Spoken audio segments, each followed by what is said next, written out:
दोस्तों मैं आपको एक कमाल दिखाता हूँ आज। ये सोनी का ESW7600GR का देखिए। पण साहित्य विषयक कार्यक्रमांच्या बाबतीत मात्र तशी अडचण आहे। आणि दुसरी गोष्ट अशी आहे ये की देखिए पूर्वीच्या काळी बडोद्यामध्ये 30 इस पे AM बँड चालू आहे। ये देखिए नगरपालिकेच्या शाळा होत्या, अनुदानित शाळा आणि काही खासगी शाळा होत्या, माध्यमिक शाळा होत्या। पण दुर्दैवाने आज एकही महानगरपालिकेची शाळा नाही, त्या बंद पडल्यात। आणि खासगी शाळा म्हणाल तर फक्त एक हायस्कूल आहे, तिथे आता एकूण 236 विद्यार्थी शिकतात इसका हेडफोन जैक पर्यंत। म्हणजे अशी वाईट परिस्थिती आहे।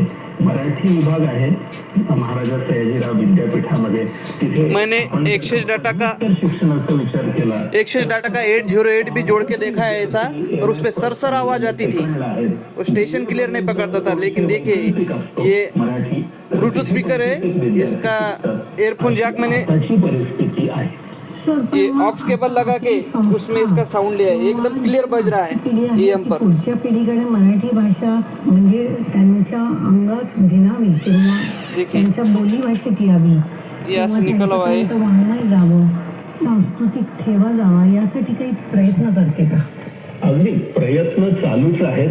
मुळात कुसुमाग्रज प्रतिष्ठानची कमाल का ही योजना आहे। हे ग्रंथपेटी वाचनालय आम्ही बडोद्याच्या 6 विस्तारामध्ये सुरू केलेलं आहे।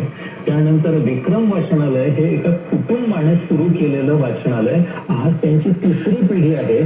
ते वाचनालय चांगलं चालतं।